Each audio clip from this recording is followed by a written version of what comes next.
श्रीहरिशरणाष्टकम् ध्येयं वदन्ति शिवमेव हि केचिदन्ये शक्तिं गणेशमपरे तु दिवाकरं वै रूपैस्तुतैरपि विभासि यतस्त्वमेकस्तस्मात् त्वमेव शरणं मम शङ्खपाणे। नो सोदरो न जनको जननी न जाया नैवात्मजो न च कुलं विपुलं बलं वा सन्दृश्यते न किल कोऽपि सहायको मे तस्मात् त्वमेव शरणं मम शङ्खपाणे। नोपासिता मदमपास्य मया महान्तस् तीर्थानि चास्ति कधिया नहि सेवितानि देवार्चनं च विधिवन्न कृतं कदापि तस्मात् त्वमेव शरणं मम शङ्खपाणे। दुर्वासना मम सदा परिकर्षयन्ति चित्तं शरीरमपि रोगगणा दहन्ति सञ्जीवनं च परहस्तगतं सदैव तस्मात् त्वमेव शरणं मम शङ्खपाणे। पूर्वं कृतानि दुरितानि मया तु यानि स्मृत्वाखिलानि हृदयं परिकम्पते मे ख्याता च ते पतितपावनता तु यस्मात् तस्मात् त्वमेव शरणं मम शङ्खपाणे। दुःखं जराजननजं विविधाश्च रोगाः काकश्वशोकरजनिर्निरये च पातः त्वद्विस्मृतेः फलमिदं विततं हि लोके तस्मात् त्वमेव शरणं मम शङ्खपाणे।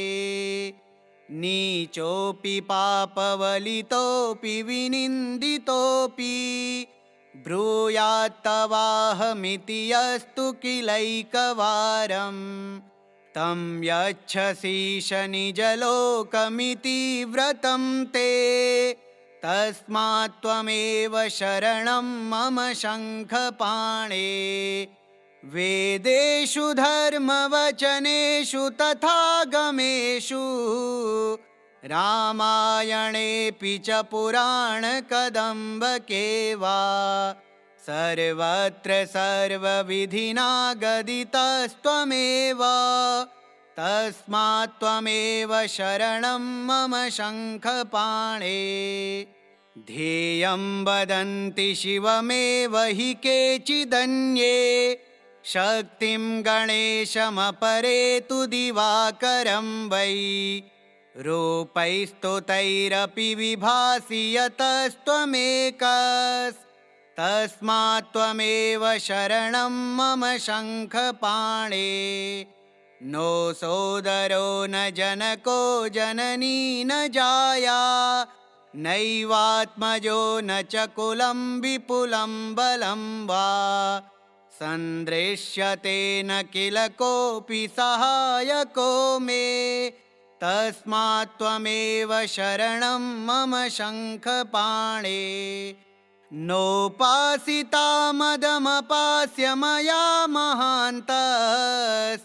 तीर्थानि चास्ति कधिया नहि सेवितानि देवार्चनं च विधिवन्न कृतं कदापि तस्मात् त्वमेव शरणं मम शङ्खपाणे। दुर्वासना मम सदा परिकर्षयन्ति चित्तं शरीरमपि रोगगणा दहन्ति सञ्जीवनं च परहस्तगतं सदैव तस्मात् त्वमेव शरणं मम शङ्खपाणे। पूर्वं कृतानि दुरितानि मया तु यानि स्मृत्वाखिलानि हृदयं परिकम्पते मे। ख्याता च ते पतितपावनता तु यस्मात्, तस्मात् त्वमेव शरणं मम शङ्खपाणे। दुःखं जराजननजं विविधाश्च रोगाः, काकश्वशोकरजनिर्निरये च पातः।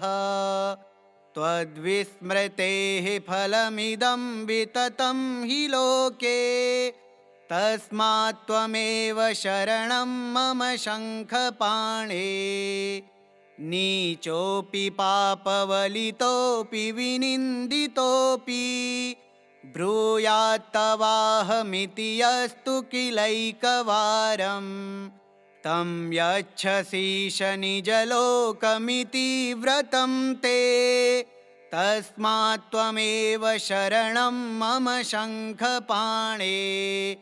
वेदेषु धर्मवचनेषु तथागमेषु,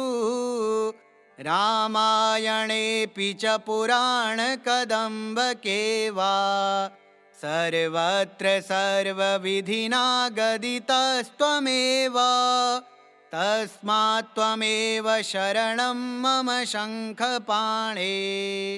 ध्येयं वदन्ति शिवमेव हि केचिदन्ये, शक्तिं गणेशमपरे तु दिवाकरं वै। रूपैस्तुतैरपि विभासि यतस्त्वमेकस्, तस्मात् त्वमेव शरणं मम शङ्खपाणे। नो सोदरो न जनको जननी न जाया, नैवात्मजो न च कुलं विपुलं बलं वा। सन्दृश्यते न किल कोऽपि सहायको मे, तस्मात् त्वमेव शरणं मम शङ्खपाणे। नोपासिता मदमपास्य मया महान्तस्, तीर्थानि चास्ति कधिया नहि सेवितानि। देवार्चनं च विधिवन्न कृतं कदापि,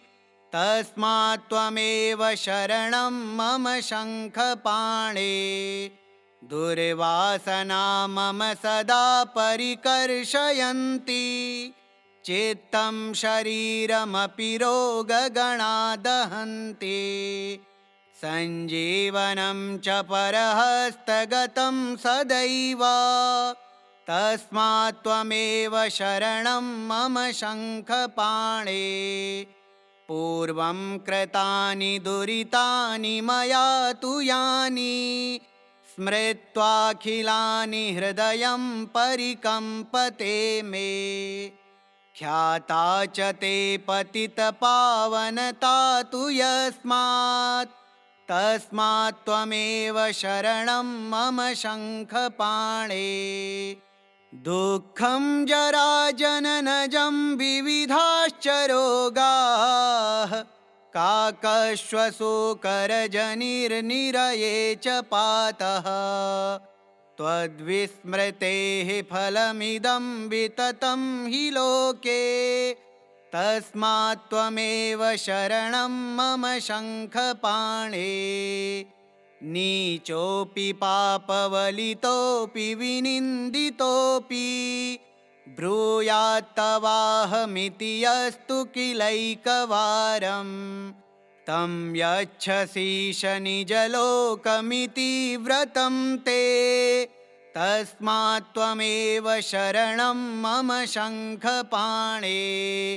वेदेषु धर्मवचनेषु तथागमेषु, रामायणेऽपि च पुराणकदम्बके वा, सर्वत्र सर्वविधिना गदितस्त्वमेव। तस्मात् त्वमेव शरणं मम शङ्खपाणे। ध्येयं वदन्ति शिवमेव हि केचिदन्ये, शक्तिं गणेशमपरे तु दिवाकरं वै। रूपैस्तुतैरपि विभासि यतस्त्वमेकस्तस्मात् त्वमेव शरणं मम शङ्खपाणे। नो सोदरो न जनको जननी न जाया, नैवात्मजो न च कुलं विपुलं बलं वा। सन्दृश्यते न किल कोऽपि सहायको मे, तस्मात् त्वमेव शरणं मम शङ्खपाणे। नोपासिता मदमपास्य मया महान्तस्तीर्थानि चास्ति कधिया नहि सेवितानि। देवार्चनं च विधिवन्न कृतं कदापि, तस्मात् त्वमेव शरणं मम शङ्खपाणे। दुर्वासना मम सदा परिकर्षयन्ति, चित्तं शरीरमपि रोगगणा दहन्ति। सञ्जीवनं च परहस्तगतं सदैव, तस्मात् त्वमेव शरणं मम शङ्खपाणे। पूर्वं कृतानि दुरितानि मया तु यानि, स्मृत्वाखिलानि हृदयं परिकम्पते मे। ख्याता च ते पतितपावनता तु यस्मात्, तस्मात् त्वमेव शरणं मम शङ्खपाणे। दुःखं जराजननजं विविधाश्च रोगाः, काकश्वशोकरजनिर्निरये च पातः। त्वद्विस्मृतेः फलमिदं विततं हि लोके, तस्मात् त्वमेव शरणं मम शङ्खपाणे। नीचोऽपि पापवलितोऽपि विनिन्दितोऽपि, ब्रूयात्तवाहमिति यस्तु किलैकवारम्। तं यच्छसीश निजलोकमिति व्रतं ते, तस्मात् त्वमेव शरणं मम शङ्खपाणे। वेदेषु धर्मवचनेषु तथागमेषु, रामायणेऽपि च पुराणकदम्बके वा, सर्वत्र सर्वविधिना गदितस्त्वमेव, तस्मात् त्वमेव शरणं मम शङ्खपाणे। ध्येयं वदन्ति शिवमेव हि केचिदन्ये, शक्तिं गणेशमपरे तु दिवाकरं वै। रूपैस्तुतैरपि विभासि यतस्त्वमेकस्तस्मात् त्वमेव शरणं मम शङ्खपाणे। नो सोदरो न जनको जननी न जाया, नैवात्मजो न च कुलं विपुलं बलं वा। सन्दृश्यते न किल कोऽपि सहायको मे, तस्मात् त्वमेव शरणं मम शङ्खपाणे। नोपासिता मदमपास्य मया महान्तस्तीर्थानि चास्ति कधिया नहि सेवितानि। देवार्चनं च विधिवन्न कृतं कदापि, तस्मात् त्वमेव शरणं मम शङ्खपाणे। दुर्वासना मम सदा परिकर्षयन्ति, चित्तं शरीरमपि रोगगणा दहन्ति। सञ्जीवनं च परहस्तगतं सदैव,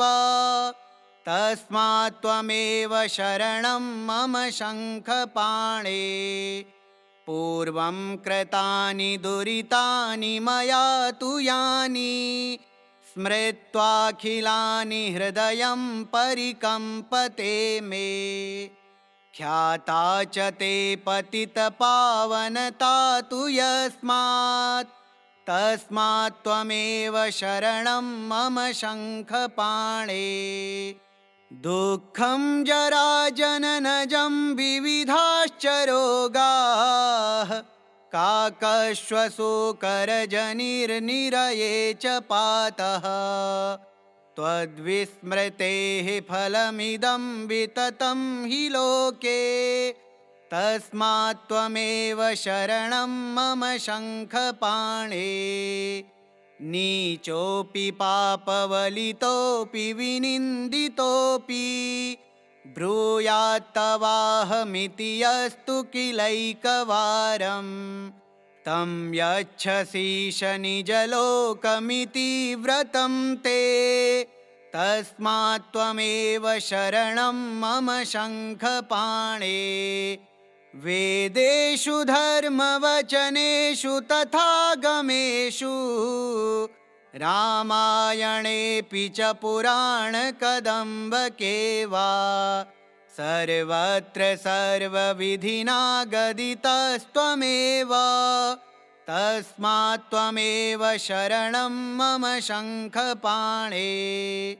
ध्येयं वदन्ति शिवमेव हि केचिदन्ये शक्तिं गणेशमपरे तु दिवाकरं वै रूपैस्तुतैरपि विभासि यतस्त्वमेकस्तस्मात् त्वमेव शरणं मम शङ्खपाणे नो सोदरो न जनको जननी न जाया नैवात्मजो न च कुलं विपुलं बलं वा सन्दृश्यते न किल कोऽपि सहायको मे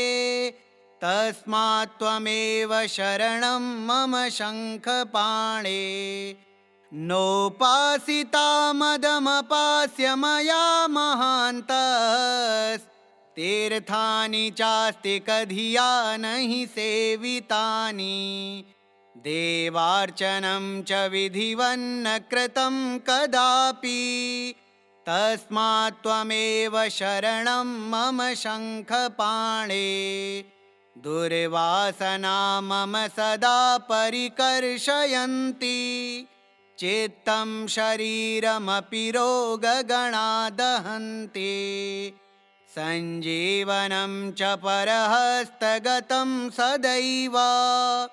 तस्मात् त्वमेव शरणं मम शङ्खपाणे पूर्वं कृतानि दुरितानि मया तु यानि स्मृत्वाखिलानि हृदयं परिकम्पते मे ख्याता च ते पतितपावनता तु यस्मात् तस्मात् त्वमेव शरणं मम शङ्खपाणे दुःखं जराजननजं विविधाश्च रोगाः काकश्वशोकरजनिर्निरये च पातः त्वद्विस्मृतेः फलमिदं विततं हि लोके तस्मात् त्वमेव शरणं मम शङ्खपाणे नीचोऽपि पापवलितोऽपि विनिन्दितोऽपि ब्रूयात्तवाहमिति यस्तु किलैकवारं तं यच्छसीश निजलोकमिति व्रतं ते तस्मात् त्वमेव शरणं मम शङ्खपाणे वेदेषु धर्मवचनेषु तथागमेषु रामायणेऽपि च पुराणकदम्बके वा सर्वत्र सर्वविधिना गदितस्त्वमेव तस्मात् त्वमेव शरणं मम शङ्खपाणे ध्येयं वदन्ति शिवमेव हि केचिदन्ये शक्तिं गणेशमपरे तु दिवाकरं वै रूपैस्तुतैरपि विभासि यतस्त्वमेकस्तस्मात् त्वमेव शरणं मम शङ्खपाणे नो सोदरो न जनको जननी न जाया नैवात्मजो न च कुलं विपुलं बलं वा सन्दृश्यते न किल कोऽपि सहायको मे तस्मात् त्वमेव शरणं मम शङ्खपाणे नोपासिता मदमपास्य मया महान्तस्तीर्थानि चास्ति कधिया नहि सेवितानि देवार्चनं च विधिवन्न कृतं कदापि तस्मात् त्वमेव शरणं मम शङ्खपाणे दुर्वासना मम सदा परिकर्षयन्ति चित्तं शरीरमपि रोगगणा दहन्ति सञ्जीवनं च परहस्तगतं सदैव तस्मात् त्वमेव शरणं मम शङ्खपाणे पूर्वं कृतानि दुरितानि मया तु यानि स्मृत्वाखिलानि हृदयं परिकम्पते मे ख्याता च ते पतितपावनता तु यस्मात् तस्मात् त्वमेव शरणं मम शङ्खपाणे दुःखं जराजननजं विविधाश्च रोगाः काकश्वशोकरजनिर्निरये च पातः त्वद्विस्मृतेः फलमिदं विततं हि लोके तस्मात् त्वमेव शरणं मम शङ्खपाणे नीचोऽपि पापवलितोऽपि विनिन्दितोऽपि ब्रूयात्तवाहमिति यस्तु किलैकवारं तं यच्छसीश निजलोकमिति व्रतं ते तस्मात् त्वमेव शरणं मम शङ्खपाणे वेदेषु धर्मवचनेषु तथागमेषु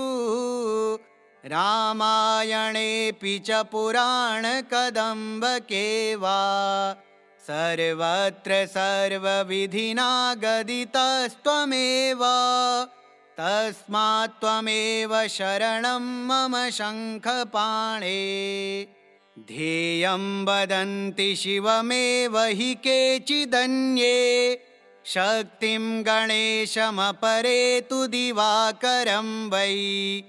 रूपैस्तुतैरपि विभासि यतस्त्वमेकस्तस्मात् त्वमेव शरणं मम शङ्खपाणे नो सोदरो न जनको जननी न जाया नैवात्मजो न च कुलं विपुलं बलं वा सन्दृश्यते न किल कोऽपि सहायको मे तस्मात् त्वमेव शरणं मम शङ्खपाणे नोपासिता मदमपास्य मया महान्तस्तीर्थानि चास्ति कधिया नहि सेवितानि देवार्चनं च विधिवन्न कृतं कदापि तस्मात् त्वमेव शरणं मम शङ्खपाणे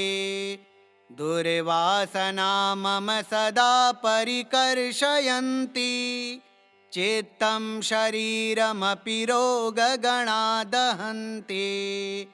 सञ्जीवनं च परहस्तगतं सदैव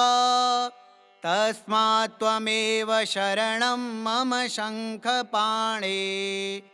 पूर्वं कृतानि दुरितानि मया तु यानि स्मृत्वाखिलानि हृदयं परिकम्पते मे ख्याता च ते पतितपावनता तु यस्मात् तस्मात् त्वमेव शरणं मम शङ्खपाणे दुःखं जराजननजं विविधाश्च रोगाः काकश्वशोकरजनिर्निरये च पातः त्वद्विस्मृतेः फलमिदं विततं हि लोके तस्मात् त्वमेव शरणं मम शङ्खपाणे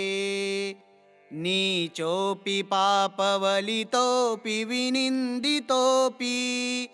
ब्रूयात्तवाहमिति यस्तु किलैकवारम्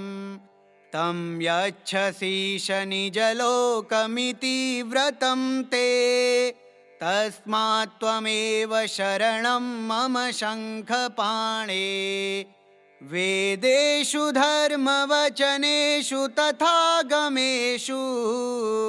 रामायणेऽपि च पुराणकदम्बके वा सर्वत्र सर्वविधिना गदितस्त्वमेव तस्मात् त्वमेव शरणं मम शङ्खपाणे ध्येयं वदन्ति शिवमेव हि केचिदन्ये शक्तिं गणेशमपरे तु दिवाकरं वै रूपैस्तुतैरपि विभासि यतस्त्वमेकस्तस्मात् त्वमेव शरणं मम शङ्खपाणे नो सोदरो न जनको जननी न जाया नैवात्मजो न च कुलं विपुलं बलं वा सन्दृश्यते न किल कोऽपि सहायको मे तस्मात् त्वमेव शरणं मम शङ्खपाणे नोपासिता मदमपास्य मया महान्तस्तीर्थानि चास्ति कधिया नहि सेवितानि देवार्चनं च विधिवन्न कृतं कदापि तस्मात् त्वमेव शरणं मम शङ्खपाणे दुर्वासना मम सदा परिकर्षयन्ति चित्तं शरीरमपि रोगगणा दहन्ति सञ्जीवनं च परहस्तगतं सदैव तस्मात् त्वमेव शरणं मम शङ्खपाणे पूर्वं कृतानि दुरितानि मया तु यानि स्मृत्वाखिलानि हृदयं परिकम्पते मे ख्याता च ते पतितपावनता तु यस्मात् तस्मात् त्वमेव शरणं मम शङ्खपाणे दुःखं जराजननजं विविधाश्च रोगाः काकश्वशोकरजनिर्निरये च पातः त्वद्विस्मृतेः फलमिदं विततं हि लोके तस्मात् त्वमेव शरणं मम शङ्खपाणे नीचोऽपि पापवलितोऽपि विनिन्दितोऽपि ब्रूयात्तवाहमिति यस्तु किलैकवारम् तं यच्छसीश निजलोकमिति व्रतं ते तस्मात् त्वमेव शरणं मम शङ्खपाणे वेदेषु धर्मवचनेषु तथागमेषु रामायणेऽपि च पुराणकदम्बके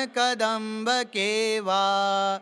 सर्वत्र सर्वविधिना गदितस्त्वमेव तस्मात् त्वमेव शरणं मम शङ्खपाणे ध्येयं वदन्ति शिवमेव हि केचिदन्ये शक्तिं गणेशमपरे तु दिवाकरं वै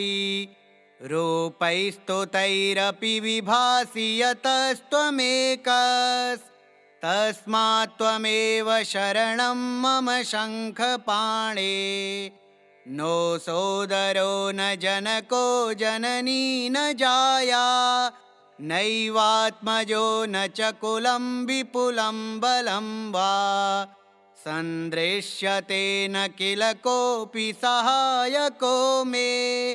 तस्मात् त्वमेव शरणं मम शङ्खपाणे नोपासिता मदमपास्य मया महान्तस्तीर्थानि चास्ति कधिया नहि सेवितानि देवार्चनं च विधिवन्न कृतं कदापि तस्मात् त्वमेव शरणं मम शङ्खपाणे दुर्वासना मम सदा परिकर्षयन्ति चित्तं शरीरमपि रोगगणादहन्ति सञ्जीवनं च परहस्तगतं सदैव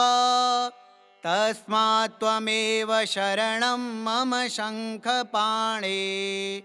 पूर्वं कृतानि दुरितानि मया तु यानि स्मृत्वाखिलानि हृदयं परिकम्पते मे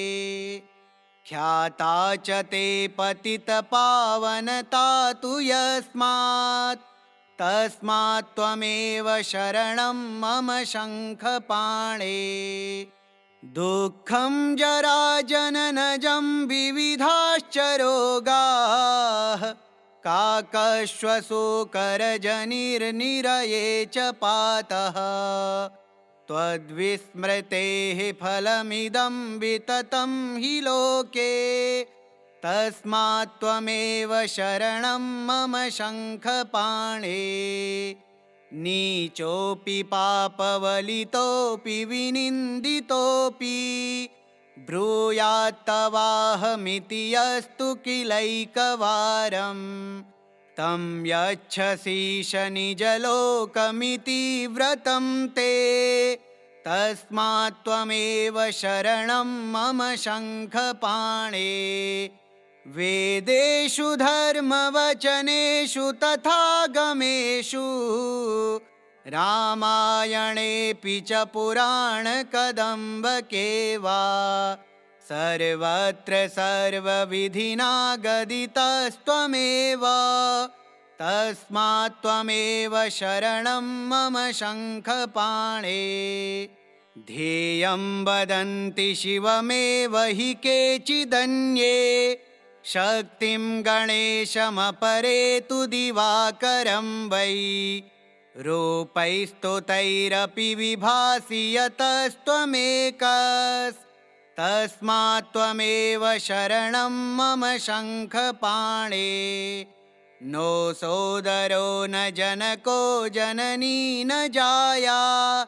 नैवात्मजो न च कुलं विपुलं बलं वा सन्दृश्यते न किल कोऽपि सहायको मे तस्मात् त्वमेव शरणं मम शङ्खपाणे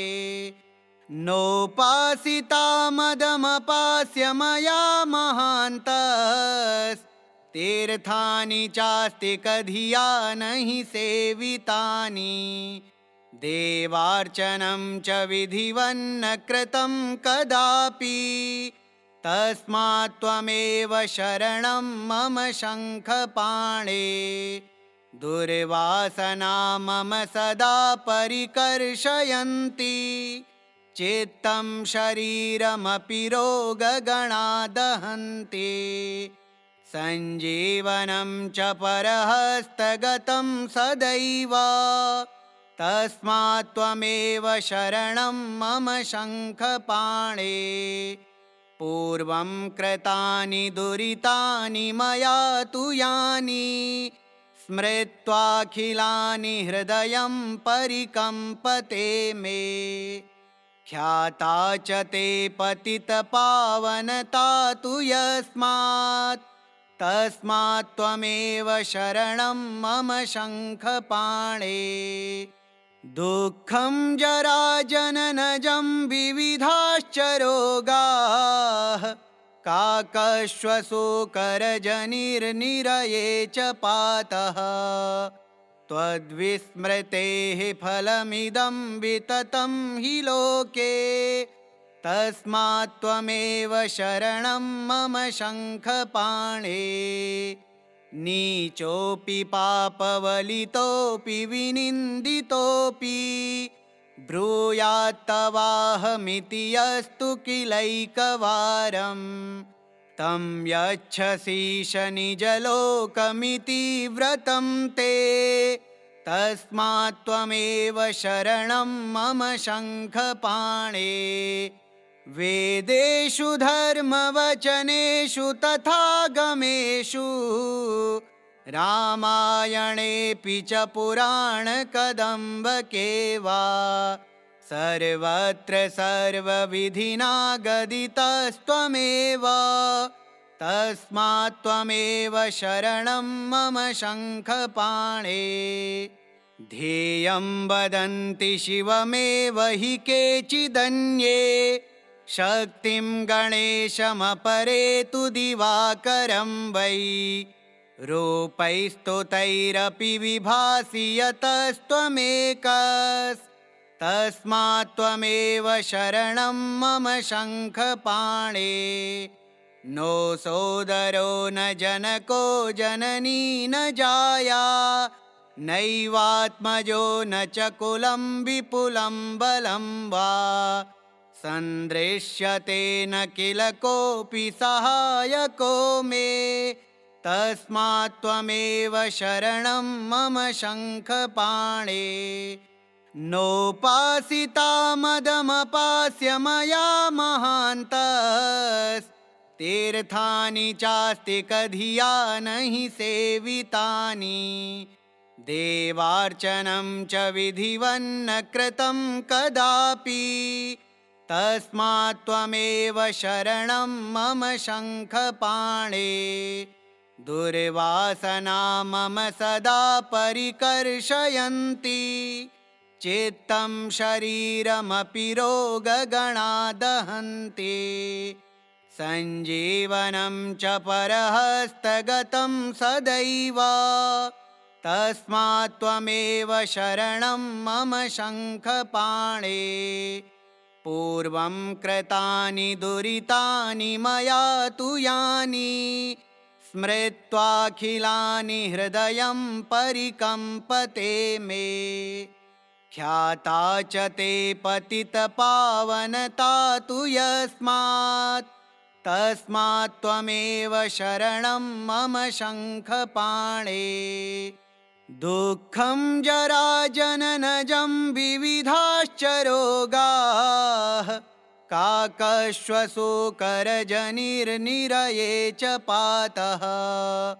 त्वद्विस्मृतेः फलमिदं विततं हि लोके तस्मात् त्वमेव शरणं मम शङ्खपाणे नीचोऽपि पापवलितोऽपि विनिन्दितोऽपि ब्रूयात्तवाहमिति यस्तु किलैकवारं तं यच्छसीश निजलोकमिति व्रतं ते तस्मात् त्वमेव शरणं मम शङ्खपाणे वेदेषु धर्मवचनेषु तथागमेषु रामायणेऽपि च पुराणकदम्बके वा सर्वत्र सर्वविधिना गदितस्त्वमेव तस्मात् त्वमेव शरणं मम शङ्खपाणे ध्येयं वदन्ति शिवमेव हि केचिदन्ये शक्तिं गणेशमपरे तु दिवाकरं वै रूपैस्तुतैरपि विभासि यतस्त्वमेकस्तस्मात् त्वमेव शरणं मम शङ्खपाणे नो सोदरो न जनको जननी न जाया नैवात्मजो न च कुलं विपुलं बलं वा सन्दृश्यते न किल कोऽपि सहायको मे तस्मात् त्वमेव शरणं मम शङ्खपाणे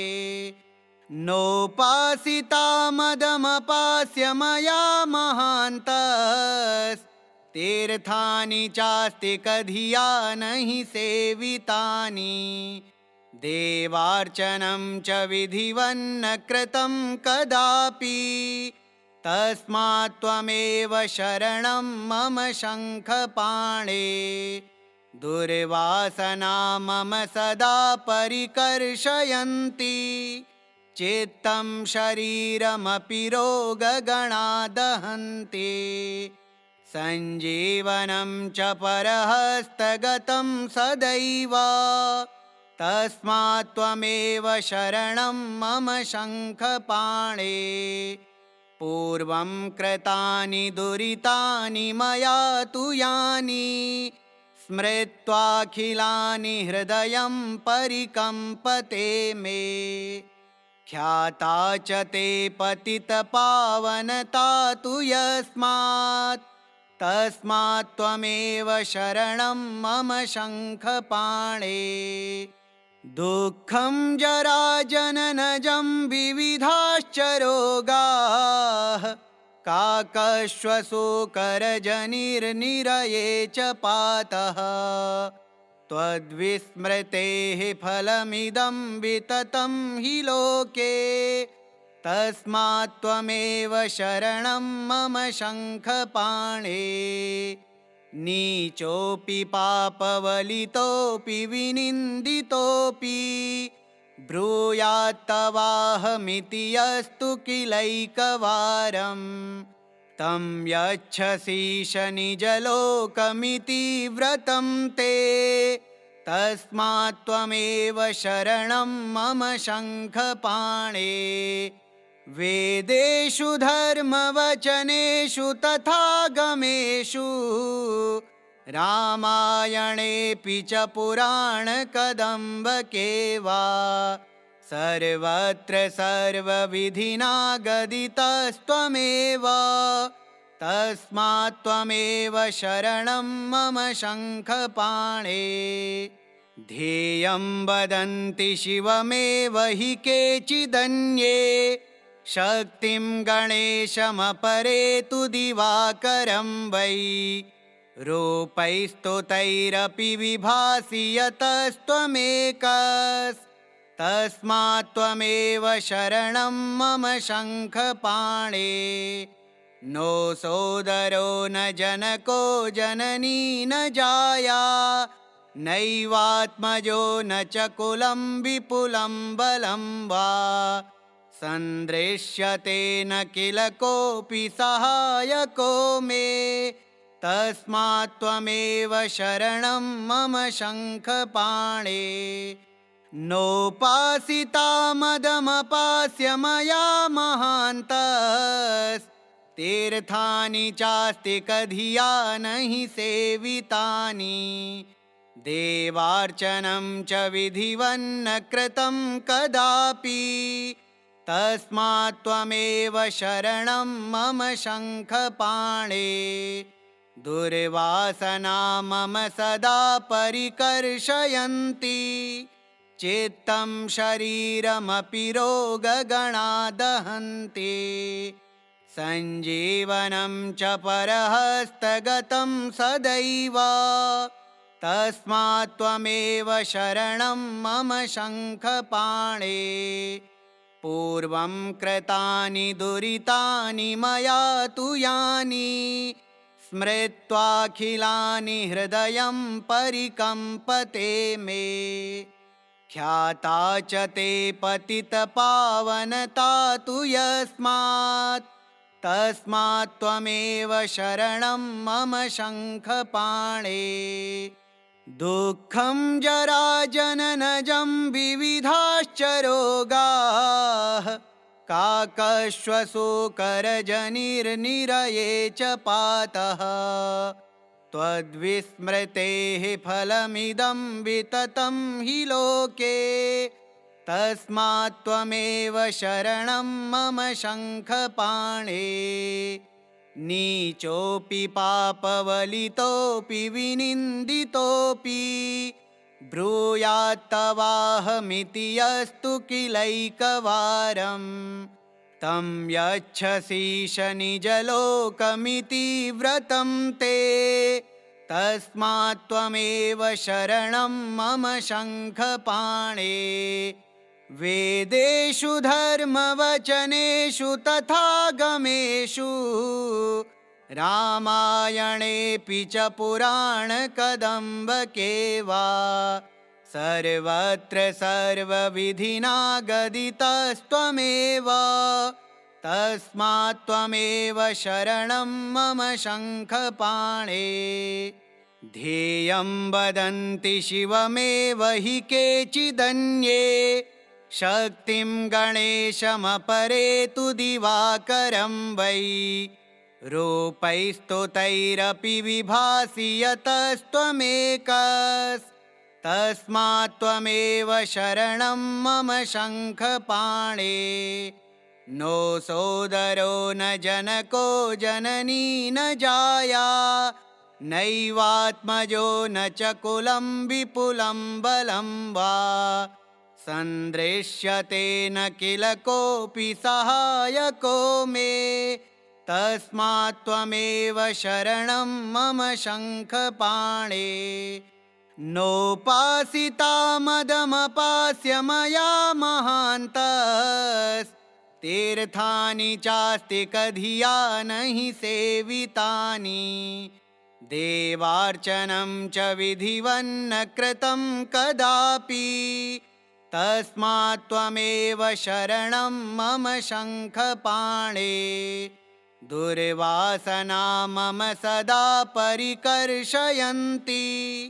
चित्तं शरीरमपि रोगगणा दहन्ति सञ्जीवनं च परहस्तगतं सदैव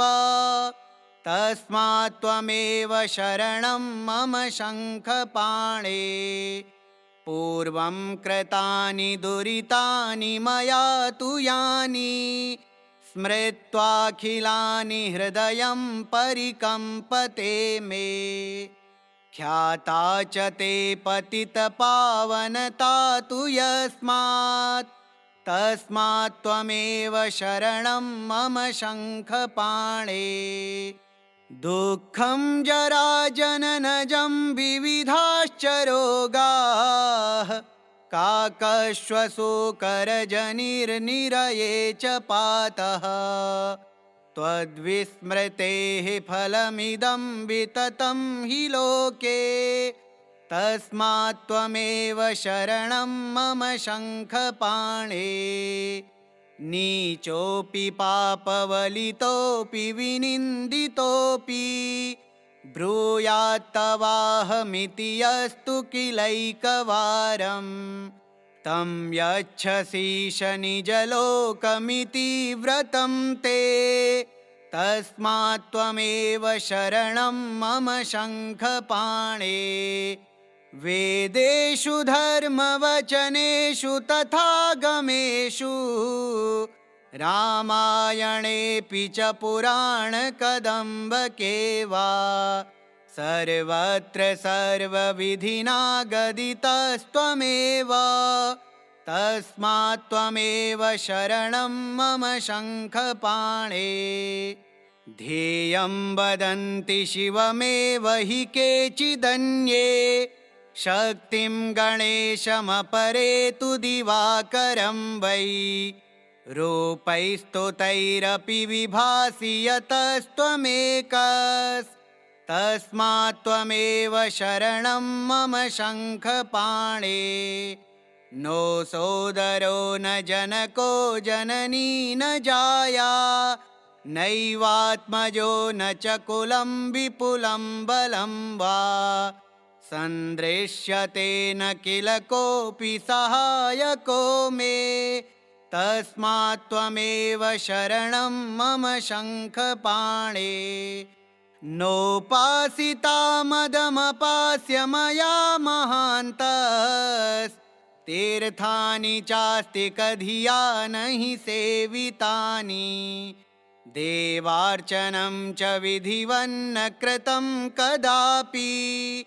तस्मात् त्वमेव शरणं मम शङ्खपाणे दुर्वासना मम सदा परिकर्षयन्ति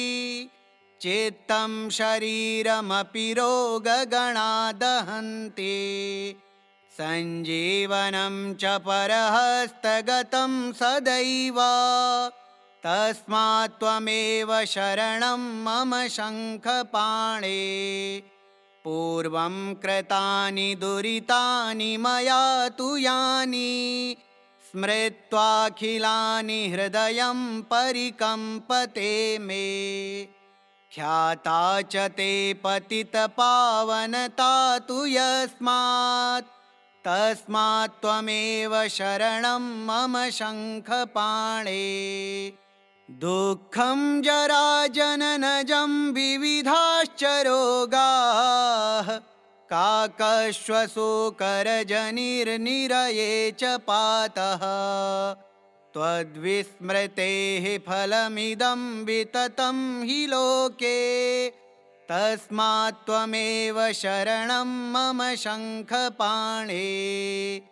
नीचोऽपि पापवलितोऽपि विनिन्दितोऽपि ब्रूयात्तवाहमिति